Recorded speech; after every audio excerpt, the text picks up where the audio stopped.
Hello everyone, स्वागत है आपके यूट्यूब चैनल जेक वाला में। चलिए, जो आप लोग का प्री बोर्ड एग्जाम होने वाला है सामाजिक विज्ञान का क्लास 10 का, उसका वेरी वेरी इंपॉर्टेंट प्रश्न देखने वाला है। ठीक है, सेट 1 देखने वाला है, उसके बाद सेट 2, सेट 3, सेट 4 और सेट 5। टोटल 5 वीडियो आएगा। आप लोग पाँचों के देख के जाइएगा, आप लोग को एक भी प्रश्न बाहर नहीं आएगा। ठीक है, तो वीडियो के अंत तक बने रहिएगा। ये आप लोग का इंपॉर्टेंट क्वेश्चन है, ना कि ओरिजिनल। आप लोग बोलते हैं कि सर ओरिजिनल पेपर डालिए, तो ओरिजिनल प्रश्न पत्र नहीं है, इससे लगभग प्रश्न आप लोग को मैच कर जाएगा। इसलिए आप लोग हमारा वीडियो को अंत तक देखिएगा। चलिए हम लोग प्रश्न की ओर बढ़ते हैं। ठीक है, तो देखिए आप लोग का मॉडल प्रश्न पत्र सेट 1 है। ठीक है, पूर्णांक 40 मार्क्स का रहेगा। हम इसमें ऑब्जेक्टिव कराने वाले हैं 40 में 40। ठीक है, 40 का 40 तो सही रहेगा। ठीक है, देख लीजिए, सामाजिक विज्ञान का है, क्लास 10 का है। ये सेट 1 है, सेट 2 जल्द ही अपलोड हो जाएगा। फिर सेट 3, सेट 4 और सेट 5। आप लोग पाँचों सेट को देख कर जाइएगा। ठीक है, तो चलिए, अगर आप लोग चैनल पर पहली बार आए होंगे तो चैनल को सब्सक्राइब करके बेल आइकन प्रेस कर दीजिए, क्योंकि आप लोग को यहाँ पर बिल्कुल क्लास 10 का फ्री तैयारी कराया जा रहा है। ठीक है, इसलिए आप लोग हमारा चैनल को सब्सक्राइब कर लीजिए। चलिए देखिए, आप लोग का पहला प्रश्न क्या है। जब फ्रांस छींकता है तो बाकी यूरोप की सर्दी जुकाम हो जाती है, यह कथन किसका है। ठीक है, मतलब यह जो कथन है यह किसने बोला था। तो देखिए आप लोग का ऑप्शन क्या है, देख लीजिए, मेटरनिख, नेपोलियन या फिर विस्मार्क या फिर विलियम वन। ठीक है, तो इसका राइट आंसर क्या होगा, ऑप्शन नंबर ए, मेटरनिख। ठीक है, मेटरनिख ने कहा था कि जब फ्रांस छींकता है तो बाकी यूरोप का सर्दी जुकाम हो जाती है। ठीक है, चलिए अब देखिए आप लोग का दूसरा नंबर प्रश्न है। ये जो हम प्रश्न करा रहे हैं काफ़ी ज़्यादा इंपॉर्टेंट प्रश्न है। इसी से लगभग आप लोग का प्री बोर्ड एग्जाम में देखने को मिलेगा सारे के सारे प्रश्न। ठीक है, इससे आप लोग को जो फाइनल बोर्ड है उसमें भी आप लोग को इससे प्रश्न देखने को मिलेगा, इसलिए वीडियो के अंत तक देखिएगा। ठीक है, चलिए दूसरा प्रश्न क्या है, देख लीजिए। 1804 की नागरिक संहिता को और आमतौर पर किस नाम से जाना जाता है। ठीक है, मतलब जो 1804 में की नागरिक संहिता थी उसको और किस नाम से जाना जाता है। तो आप लोग ऑप्शन देखिए, ऑप्शन ए क्या है, चुनाव संहिता। ऑप्शन बी है नेपोलियन संहिता। ऑप्शन सी है हम्मुराबी की विधि संहिता। ऑप्शन डी है इनमें से कोई नहीं। तो इसका राइट आंसर क्या होगा, ऑप्शन नंबर बी होगा। ठीक है, नेपोलियन संहिता के नाम से जाना जाता है। 1804 की नागरिक संहिता को किस नाम से जाना जाता है, तो नेपोलियन संहिता के नाम से जाना जाता है। ठीक है, चलिए अब देखिए तीसरा नंबर प्रश्न क्या है। बाबा बाबा रामचंद्र कौन थे। ठीक है, बाबा रामचंद्र कौन थे। तो देखिए आप लोग का ऑप्शन क्या है, स्वतंत्रता सेना थे या फिर गिरमिटिया मजदूर थे या फिर क्रांतिकारी थे या फिर शांति दूत थे। तो इसका राइट आंसर क्या होगा, ऑप्शन नंबर बी होगा। ठीक है, गिरमिटिया मजदूर थे। बाबा रामचंद्र क्या थे, गिरमिटिया मजदूर थे एक। ठीक है, मतलब गिरमिटिया मजदूर का एक, जैसे कोई सदस्य का टीम का हेड होता है उसी प्रकार जो बाबा रामचंद्र थे वो भी हेड थे। ठीक है, गिरमिटिया मजदूर के। चलिए आप लोग का 4 नंबर प्रश्न देखिए क्या है। गांधी इरविन समझौता कब हुआ। ठीक है, मतलब गांधी इरविन समझौता कब हुआ। तो गांधी इरविन समझौता किसके किसके बीच हुआ था, तो गांधी और अम्बेडकर के बीच हुआ था। ठीक है, डॉक्टर भीमराव अम्बेडकर के बीच हुआ था गांधी इरविन समझौता। तो देखिए इसका ऑप्शन क्या है, 3 अप्रैल 1931। दूसरा नंबर क्या है, 5 अप्रैल 1931। तीसरा नंबर है 35 अप्रैल। देखिए 35 अप्रैल होता नहीं है, लेकिन यहाँ दे दिया 35 अप्रैल। देखिए ऑप्शन क्या सेट करता है। अब देखिए डी नंबर क्या है, 3 अप्रैल 1932। तो इसका राइट आंसर क्या होगा, ऑप्शन नंबर बी होगा। ठीक है, 5 अप्रैल 1931। चलिए अब देखिए क्या है, 5 नंबर देखिए प्रश्न क्या है। बंकिम चंद्र चट्टोपाध्याय द्वारा रचित वंदे मातरम गीत किस उपन्यास से लिया गया है। ठीक है, मतलब जो वंदे मातरम गीत है वो किस उपन्यास से लिया गया है वही पूछा है। तो देखिए क्या है आप लोग का ऑप्शन, आनंद मठ से लिया गया है या दुर्गेश नंदिनी से लिया गया है या मृगालिनी से लिया गया है या कपाल कुंडलम से लिया गया है। तो इसका राइट आंसर क्या होगा, ऑप्शन नंबर ए होगा। ठीक है, आनंद मठ से लिया गया है।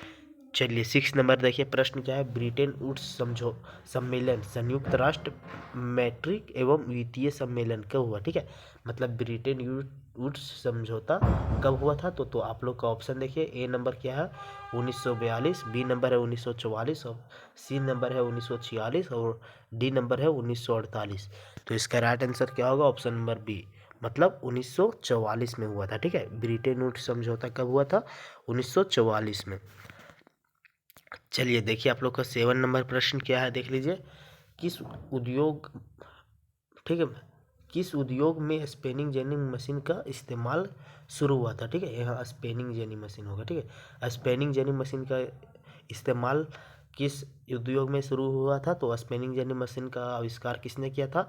तो जेम्स हरग्रीव्ज ने किया था, ठीक है, जेम्स हरग्रीव्ज, हरग्रीव्ज याद रखिएगा, ठीक है, काफ़ी ज़्यादा इंपॉर्टेंट प्रश्न है।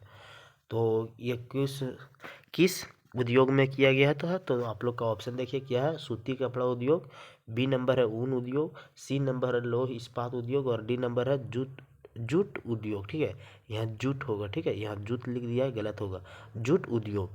तो इसका राइट आंसर क्या होगा? ऑप्शन नंबर ए होगा, ठीक है, सूती कपड़ा उद्योग में किया गया था।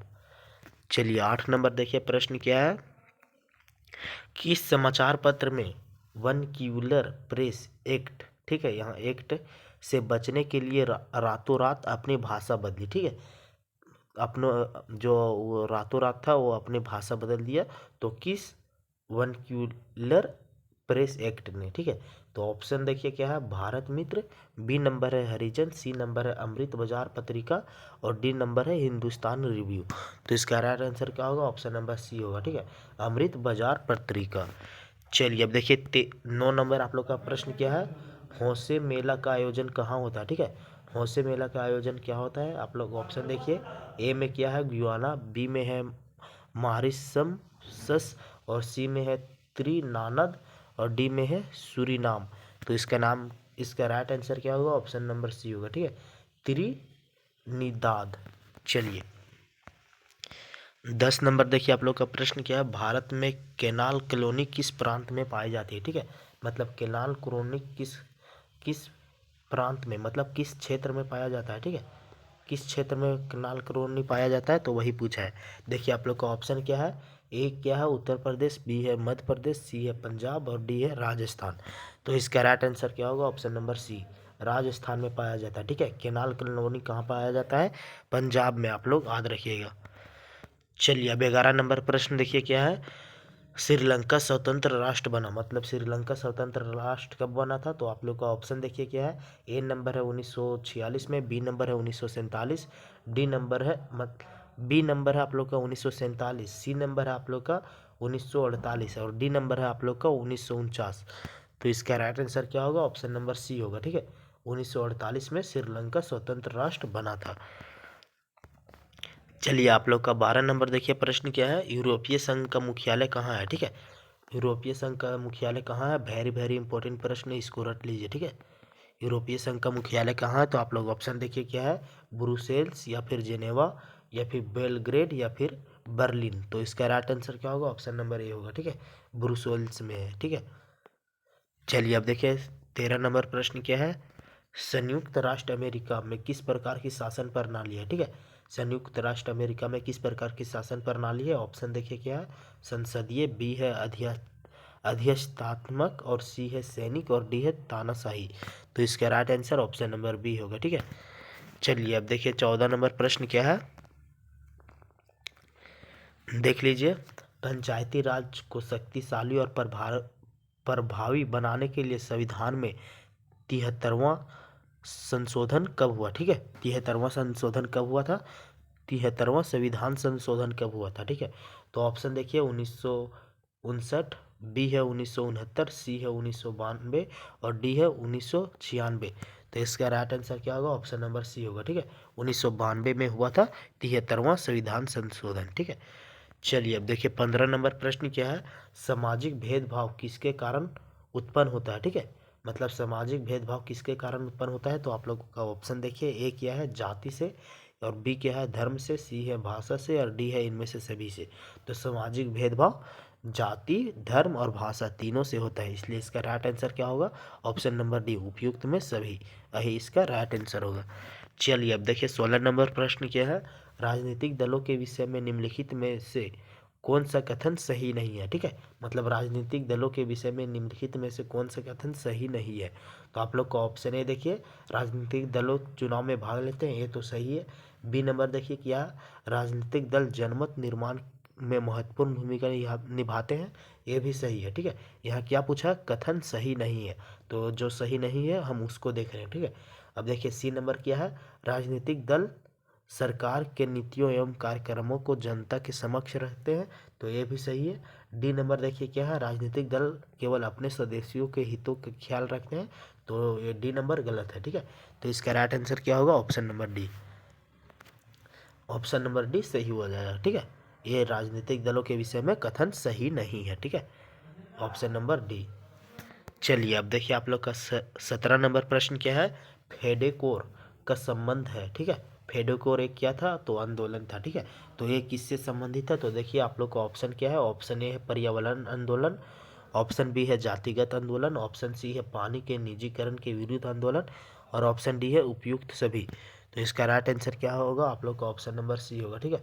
पानी के निजीकरण के विरुद्ध आंदोलन। चलिए अब देखिए 18 नंबर प्रश्न क्या है, ठीक है। तो 17 का आंसर क्या हो जाएगा, ऑप्शन नंबर सी हो जाएगा, ठीक है। पानी के निजीकरण के विरुद्ध आंदोलन था, ठीक है। फेडोकर उसी से संबंधित है, याद रखिएगा। चलिए अब 18 नंबर देखिए आप लोग का प्रश्न क्या है, सलाम इज ब्यूटीफुल किसकी रचना है, ठीक है। ऑप्शन देखिए, ए क्या है, महात्मा गांधी, बी है चेतन भगत, सी है सुमशेर, और डी है रविंद्रनाथ टैगोर। तो इसका राइट आंसर क्या होगा, ऑप्शन नंबर सी होगा, ठीक है, सुमशेर है। चलिए अब आप लोग का 19 नंबर देखिए प्रश्न क्या है, प्रोजेक्ट टाइगर कब आरंभ की गई थी, ठीक है। मतलब प्रोजेक्ट टाइगर कब आरंभ की गई थी, तो ऑप्शन देखिए, ए क्या है 1970, बी है 1971, सी है 1972, और डी है 1973। तो इसका राइट आंसर क्या होगा, ऑप्शन नंबर डी होगा, ठीक है। 1973 में प्रोजेक्ट टाइगर की शुरुआत की गई थी। चलिए आप देख लीजिए 20 नंबर प्रश्न क्या है, निम्न में कौन जल दुर्लभता का कारण है, ठीक है। मतलब जल दुर्लभता का कारण है, ये ज्योग्राफी का प्रश्न है, ठीक है। तो देखिए आप लोग का ऑप्शन ए क्या है, असमान वर्षा वितरण, बी है तीव्र औद्योगिकरण, सी है अधिक जनसंख्या, और डी है उपयुक्त में सभी। तो जल दुर्लभता का कारण इनमें से सभी है, ठीक है। ऑप्शन नंबर डी सही होगा, ठीक है। उपयुक्त में सभी, मतलब डी नंबर सही हो जाएगा। चलिए अब देखिए आप लोग का 21 नंबर प्रश्न क्या है, निम्न में कौन सी एक पेय फसल है, ठीक है। आप लोग का देखिए ऑप्शन क्या है, चावल, गन्ना, या चाय, या फिर कपास। तो इसका राइट आंसर क्या होगा, ऑप्शन नंबर सी होगा, ठीक है। चाय एक पेय फसल है। अगर चाय के जगह पर आप लोग का कॉफ़ी ऑप्शन में देता तो कॉफ़ी भी एक पेय फसल है, ठीक है। और गन्ना एक नकदी फसल है, ठीक है। गन्ना नहीं, कपास एक नकदी फसल है। चलिए अब देखिए 22 नंबर प्रश्न क्या है, सबसे कठोरतम पदार्थ कौन सा है, ठीक है। इनमें से जो आप लोग को ऑप्शन दिया है उसमें सबसे कठोर पदार्थ कौन है, तो आप लोग ऑप्शन देखिए, ए क्या है तांबा, बी है लोहा, सी है हीरा, और डी है सोडियम। तो इसका राइट आंसर क्या होगा, ऑप्शन नंबर सी हीरा होगा, ठीक है। चलिए अब देखिए 23 नंबर प्रश्न क्या है, जमशेदपुर में स्थित निजी क्षेत्र को लौह इस्पात उद्योग का क्या नाम है, ठीक है। मतलब आप लोग झारखंड से हैं तो कौन कौन है जमशेदपुर से, आप लोग कमेंट करिएगा, ठीक है। तो देखिए जमशेदपुर जो है वो किस कंपनी के नाम से, लौह इस्पात उद्योग का नाम क्या है, तो क्या नाम है इसको, टिस्को नाम है, ठीक है। टिस्को से संबंधित है जमशेदपुर में लौह इस्पात उद्योग। चलिए अब देखिए 24 नंबर प्रश्न क्या है, भारतीय रेल परिवहन को कितने क्षेत्रों में बांटा गया, ऑप्शन देखिए 15, 14, 15, यहाँ 17। तो इसका राइट आंसर 17 होगा, ठीक है। जबकि यहाँ कोई ऑप्शन में नहीं दिख रहा है, तो यहाँ मान के चलिए सी में 17 होगा या फिर ए में 17 होगा। तो इसका 17 क्षेत्रों में बांटा गया, याद रखिएगा। चलिए 25 नंबर आप लोग का प्रश्न देख लीजिए क्या है, भारत के चारों महानगरों को जोड़ने वाले सड़क को क्या कहते हैं, ठीक है। मतलब जैसे देखिए यहाँ हो गया दिल्ली, ठीक है, मुंबई, दिल्ली मुंबई महाराष्ट्र में है मुंबई, ठीक है। यहाँ कोलकाता और यहाँ है कन्याकुमारी। तो ये जो चारों महानगरों इसको जोड़ते हैं, इसको इस परिवहन को किस नाम से जाना जाता है, तो देखिए आप लोग को ऑप्शन क्या है, राजमार्ग, सीमा सड़क, या फिर स्वर्णिम चतुर्भुज, या फिर उत्तर दक्षिण गलियारा। तो इसका राइट आंसर क्या होगा, ऑप्शन नंबर सी होगा, ठीक है, स्वर्णिम चतुर्भुज। चलिए अब 26 नंबर प्रश्न देखिए, कपास के फसल को कितने पाला रहित दिनों की आवश्यकता होती है, ठीक है। पाला रहित मतलब पाला नहीं पड़ने देना है, ठीक है। पाला रहित दिनों की कितने दिनों की आवश्यकता होती है, तो आप लोग का ऑप्शन देखिए, ए क्या है 180, बी है 200, सी है 210, और डी है 220। तो इसका राइट आंसर क्या होगा, ऑप्शन नंबर सी होगा, ठीक है, 210। 210 दिनों उसको पाला रहित चाहिए, ठीक है, कपास को फसल उगाने के लिए। चलिए अब देखिए 27 नंबर प्रश्न क्या है, लोगों के लिए विकास का अर्थ किस प्रकार होते हैं, ठीक है। मतलब जो लोगों का विकास का अर्थ है वो किस प्रकार का होता है। तो आप लोग का ऑप्शन देखिए, ए क्या है समान, और बी क्या है भिन्न, और डी क्या है सामूहिक, और डी क्या है व्यक्तिगत। तो सभी लोगों का विकास का अलग अलग होता है, मतलब सभी लोग अलग अलग विकास करते हैं, ठीक है। तो भिन्न भिन्न, भिन्न मतलब क्या होता है अलग, ठीक है। अगर आप लोग अभी तक वीडियो को लाइक नहीं किए तो लाइक कर दीजिए, चैनल को सब्सक्राइब कर दीजिए अगर आप लोग चैनल पर पहली बार आए होंगे तब, ठीक है। चलिए अब देखिए 28 नंबर आप लोग का प्रश्न क्या है। किसी देश की कुल जनसंख्या उसकी कुल जनसंख्या, किसी देश की कुल आय को कुल जनसंख्या से भाग देने पर हमें क्या प्राप्त होता है। तो आप लोग का ऑप्शन ए देखिए प्रति व्यक्ति आय, बी है औसत आय, सी है ए और बी दोनों, और डी है मानव सूचकांक। तो इसका राइट आंसर क्या होगा, ऑप्शन नंबर सी होगा, ठीक है। ए और बी दोनों, मतलब उसको प्रति व्यक्ति आय भी बोलते हैं और उसको औसत आय भी बोलते हैं, ठीक है। याद रखिएगा, दोनों में से आपको कोई भी ऑप्शन दे देगा, आप लोग याद रखिएगा। चलिए 29 नंबर प्रश्न देखिए क्या है। कृषि, डेयरी, खेती निम्नलिखित में से किस क्षेत्र से संबंधित है, ठीक है। मतलब जो कृषि है और डेयरी और खेती, मतलब कृषि किस किस क्षेत्र से संबंधित है। तो आप लोग का ऑप्शन देखिए प्राथमिक सेक्टर, या फिर द्वितीयक सेक्टर, या फिर तृतीयक सेक्टर, या फिर माध्यमिक सेक्टर। तो इसका राइट आंसर क्या होगा, ऑप्शन नंबर ए होगा, ठीक है। प्राथमिक सेक्टर मतलब प्राथमिक क्षेत्र। चलिए अब 30 नंबर देखिए आप लोग का प्रश्न क्या है। तृतीयक क्षेत्रक को और किस नाम से जाना जाता है, ठीक है।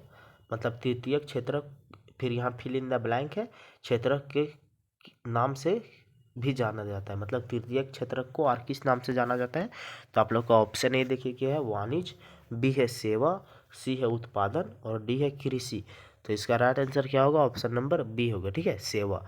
तृतीयक क्षेत्रक को सेवा क्षेत्र कहते हैं, क्यों, चूंकि आप लोग का जो तृतीयक क्षेत्रक में है वो उसमें सेवा का कार्य होता है, ठीक है याद रखिएगा।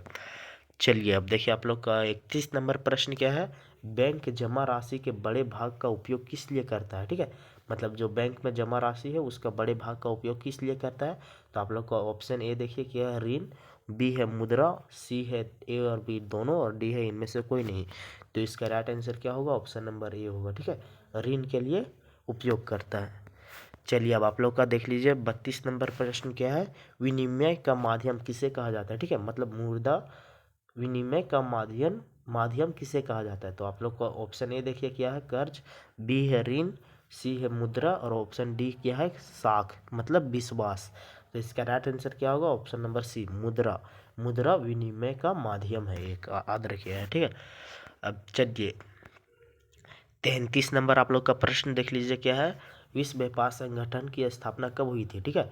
ऑप्शन ए देखिए क्या है 1971, ऑप्शन बी है 1981, ऑप्शन सी है 1991, और ऑप्शन डी है 2001।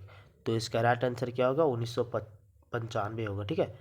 और विश्व व्यापार संगठन मतलब वर्ल्ड ट्रेड ऑर्गेनाइजेशन, ठीक है 1995 में किया गया था, ठीक है। चूँकि यहाँ आप लोग का कोई ऑप्शन में नहीं दिख रहा है। और WTO का कहाँ है मुख्यालय, तो जेनेवा में है, ठीक है जेनेवा में। चलिए अब आप लोग का देख लीजिए क्या है। 34 नंबर प्रश्न क्या है, आ ही गया प्रश्न। विश्व व्यापार संगठन का मुख्यालय कहाँ है। आप लोग का ऑप्शन ए देखिए, ए में क्या है नई दिल्ली है, बी में है न्यूयॉर्क, सी में है जेनेवा, और डी में क्या है बर्लिन। तो इसका राइट आंसर क्या होगा, ऑप्शन नंबर सी जेनेवा में है, ठीक है। विश्व व्यापार संगठन का मुख्यालय कहाँ है, जेनेवा में। चलिए अब 35 नंबर प्रश्न देखिए क्या है। उपभोक्ता आंदोलन का उदय कब हुआ। मतलब उपभोक्ता आंदोलन का उदय कब हुआ था। तो ऑप्शन ए देखिए क्या है 1960, बी है 1980, सी है आप लोग का 1950, और डी है 1975। तो उपभोक्ता आंदोलन की शुरुआत कब हुआ था। तो 1960 में हुआ था, ठीक है। ऑप्शन नंबर ए होगा, ठीक है। ऑप्शन नंबर ए सही होगा। चलिए आप देखिए आप लोग का 36 नंबर प्रश्न देखिए क्या है। उपभोक्ता संरक्षण अधिनियम कोपरा, ठीक है कोपरा, उपभोक्ता संरक्षण अधिनियम कोपरा कब पारित हुआ। ऑप्शन ए देखिए क्या है 24 दिसंबर 1946, ऑप्शन बी आप लोग का 24 दिसंबर 1986, ऑप्शन सी है 24 दिसंबर 1988, ऑप्शन डी है 24 दिसंबर 1989।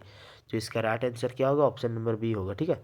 24 दिसंबर 1986 को याद रखिएगा। कोबरा कब पारित हुआ था, तो 24 दिसंबर 1986 को। चलिए आप लोग का देखिए 37 नंबर प्रश्न क्या है, ठीक है। 37 नंबर प्रश्न देखिए क्या है, महिलाओं भारत में महिलाओं के लिए कितने सीटें आरक्षित की गई थी, ठीक है, मतलब किसमें सीटें आरक्षित की गई थी। तो आप लोग का ऑप्शन ए देखिए क्या है, लोकसभा, और बी है राज्यसभा, और सी है विधानसभा, और डी है पंचायती राज व्यवस्था, मतलब पंचायत, पंचायत को ही क्या बोलते हैं, पंचायती राज व्यवस्था। तो इसका राइट आंसर क्या होगा, ऑप्शन नंबर डी, पंचायती राज व्यवस्था। और कितना तिहाई किया गया था, तो 1/3, मतलब 1/3 महिला के लिए आरक्षित की गई थी, ठीक है। चलिए अब देखिए आप लोग का 38 नंबर प्रश्न क्या है, उसके बाद केवल आप लोग का 2 प्रश्न बचेगा, ठीक है। तो देखिए आप लोग का 38 नंबर प्रश्न क्या है, देख लीजिए। वह व्यक्ति जो पुरुष और महिलाओं के लिए समान अधिकार और अवसर में विश्वास करता है, क्या क्या कहलाता है, ठीक है। आप लोग देखिए, आप लोग का ऑप्शन ए क्या है, कम्युनिस्ट, ऑप्शन बी है राज्यसभा, ऑप्शन सी है समाजवादी, ऑप्शन डी है जातिवादी, जातिवादी। तो वह व्यक्ति जो पुरुष और महिलाओं के लिए दोनों के समान अधिकार और अवसर में विश्वास करता है, वो क्या कहलाता है। तो इसका जो इसमें जो ऑप्शन दिया है वो एक भी सही नहीं है, ठीक है। इसका आंसर आप लोग कमेंट करिएगा, ठीक है। चलिए अब देखिए 39 नंबर प्रश्न क्या है, देख लीजिए। भारतीय जनता पार्टी का मुख्य प्रेरक सिद्धांत क्या है, ठीक है।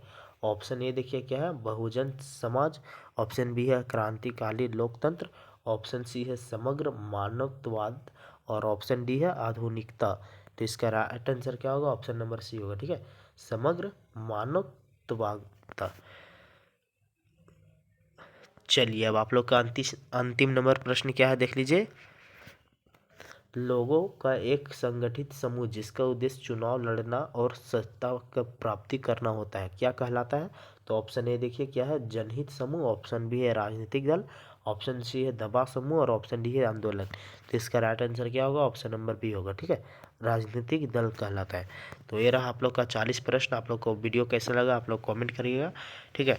देख लीजिए आप लोग का नीचे सब्जेक्टिव का प्रश्न है, तो आप लोग सब्जेक्टिव देख सकते हैं, ठीक है, सब्जेक्टिव देख सकते हैं। उसके बाद आप लोग का मॉडल सेट 2 जल्दी ही अपलोड हो रहा है। या मॉडल सेट 1 था, आप लोग को वीडियो कैसा लगा आप लोग कमेंट करिएगा। अगर मॉडल सेट 2 चाहते हैं तो आप लोग कमेंट करिए कि सर मॉडल सेट 2 भी अपलोड कर दीजिए, ठीक है। तो आप लोग को जल्द ही मॉडल सेट 2 मिलेगा, आप लोग इंतज़ार करिए, ठीक है। और अगर चैनल को अभी तक सब्सक्राइब नहीं किए तो सब्सक्राइब करिए और वीडियो को लाइक करिए, ठीक है। चलिए मिलते हैं अगले वीडियो में, तब तक के लिए बाय, जय हिंद, जय झारखंड, जोहार झारखंड।